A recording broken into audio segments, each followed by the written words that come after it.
you'd have to see the map. But it was right, like for instance, from our house here, over there was the Arizona on that hill, right in front.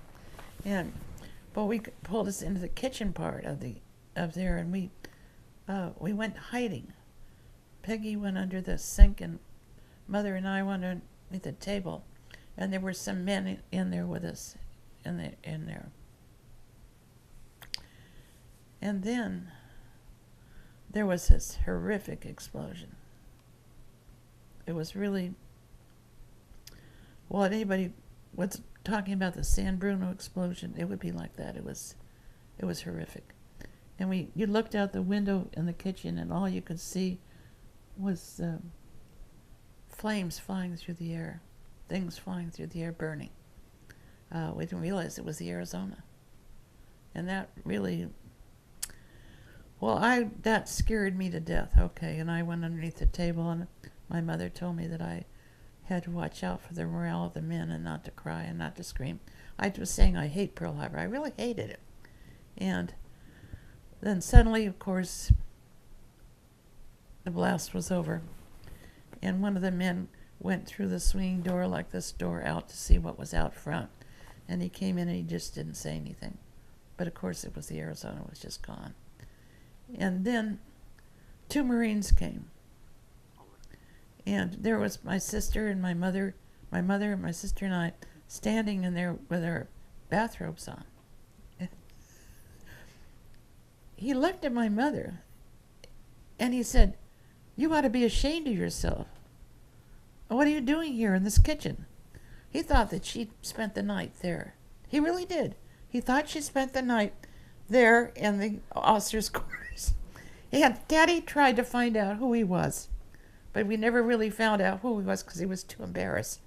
But he did put us in a little truck that they had and took us to the air raid shelter, to the Admiral's quarters. So we finally got to the air raid shelter. So we got to the air raid shelter, and we walked down, and first they had 2 gun turrets. They were wide open. So the first gun turret, we were in the part where they had the first gun turret where you could look out and see the harbor. And you could see the Solus out there, and you could see the Japanese planes trying to bomb and circling in the air. And I'm telling you, we thought for sure they were trying to sink the Solus. That's what we really did. I talked to people that were on the Solus, and they say no, but it sure looked that way as we were looking at it. And then they decided that we were in too much danger, that a bullet could come in through the opening to the air raid shelter, to the gun emplacement. And they took us down the long hall that went down through these places that looked like cells. They actually did, they had bars on them, to another room. But when we walked down, they told us that we couldn't look to side. We were supposed to look directly ahead. And the reason why we had to look directly ahead was they brought the wounded men in, and they were lining the sides of the, Peggy looked, and she said that's when she decided to become a nurse. I just really looked straight ahead. And then we went into the other part of it, and we stayed in that part until, then they came around and they asked, did anybody have any extra clothes?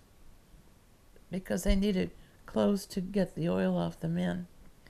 And Peggy and I gave them our bathrobes, and I think Mother, I don't know what Mother did, but we gave our bathrobes. And then the attack was over. And a Marine came in to walk us back to the quarters, and we walked up the hill by the Admiral's quarters, and they had this big pile of fabric, okay? And I looked in there, and I saw I saw what I thought was my bathrobe. And I pulled it out, and they'd ripped the bathrobes up into little squares, something manageable to take the oil off the men. So then we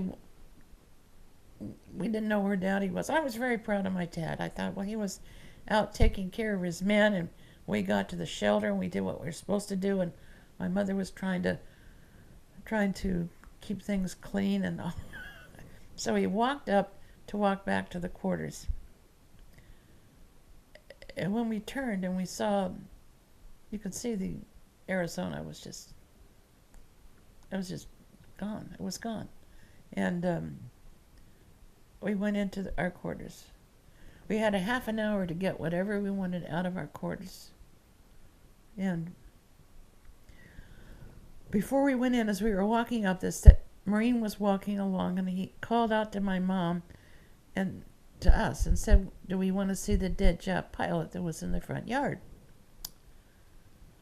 Well, yeah, we did. I mean, this lets you know how people were, you know. So, and my mother said that she didn't say we couldn't. So we went out and we looked at him. I remember looking at him. I remember trying to find out where the bullet hole was. I really wanted to see what had killed him. This was the enemy. And I had, you know, you think about it later and you have absolutely no sympathy or anything like that. You know, it was just, well, we were all shocked, okay? So we saw him, and then they took us down to another place there on so we left the old BOQ, and now they were taking the kids to the new BOQ. And really and truly, they thought the Japanese were going to come back. They really thought they were going to come back. And we really didn't have anything to stop them. I mean, really didn't. And the Arizona was burning, so we couldn't stay in our quarters, so we were going to stay in the new BOQ. And of course, they had the men get out. BOQ is Bachelor Officers' Quarters. So the men got out, and like they had two families in the room. There's, you know, just everybody was congested in different beds. And that night, we still hadn't seen my father. And that night, that afternoon when we got back, it was a nice day. They let us load machine guns. And Peggy and I loaded machine guns. And I remember that mine they were either a part where you put them in the canister or you could put them in the belt. Okay. And I put them in the canister. And other kids, they had them doing this that were our age. I think that they thought, well, it gave them us something to do. And also, I guess they made us think we were doing something to help, you know. So we loaded the canisters, Peggy and I. And then that evening, the air raid siren went off. Okay. We went outside. And these planes were coming in. And they were shooting them down with the machine guns, okay? And you could see them shooting them down. Everybody was cheering, okay? Well, they were our own planes. They didn't know it at the time. And you know, they've never really talked about it too much, but they came in and the orders were for them to circle the field, not to come straight in, to circle the field. Because if they circled the field, they knew that they could understand English, okay? But they didn't. They came straight in. So they shot him. And I think they shot maybe 2 of the 4 planes. I don't know. And then after that was just, well, after that it was just getting through. We stayed. We let us go back when the air stopped burning in about 3 days back to quarters T, and we lived there. And you could hear the percussion drills. Well, you can imagine it being where we are right now, and the ships being across the street over there, and they were trying to get the men out of the hulls of the West Virginia and out of the Oklahoma. So they had the jackhammers going all the time to try and get them out. So we stayed. You know what? I think we were just like walking zombies, you know? I mean, really and truly. My dad had a friend who was a Marine officer who lived in Honolulu. And when they said we couldn't live on Fort Island anymore, we lived with them in Honolulu, in their place. And Christmas came, and they told us, you know how you decorate Christmas trees. Well, they told us the ship bringing the Christmas trees over to Hawaii had run aground, and so we had no Christmas trees in Honolulu. Well, we kind of thought that was a good story.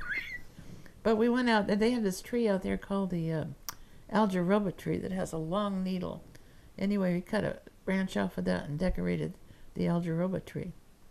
And my mother was supposed to come in on Christmas Eve, but she didn't get there. And on Sunday, Christmas Day, we were living with his family, and they went in to go to church or something. Left us alone for a couple of hours in the house, Peggy and I. And then, while they were gone, we got a phone call that when they came back from from wherever they were, to call this number. And when they came back, they did. And what the message was that we were going to leave that day. The convoy to come back to United States. So we had, yeah? When did you see your father for the first time after the attack? 3 days afterwards. Yeah, 3 days after the attack. Where was he the whole time? He was setting up. He set up tents, and for the men that were lost their places on the ship. That was his job. He was doing his job. It was just, there was no question. I talked to one man who said that they were doing guard duty, and my dad was going around to where they were doing the guard duty, and he said he gave them, everybody, an orange or something to get them through to the next day. But Mother had stayed in Hawaii with him in the quarters, and so so they took us down to the Lurling, and by that time they painted the ship Battleship Gray. It was just dismal. People were coming on it. Actually, the ship let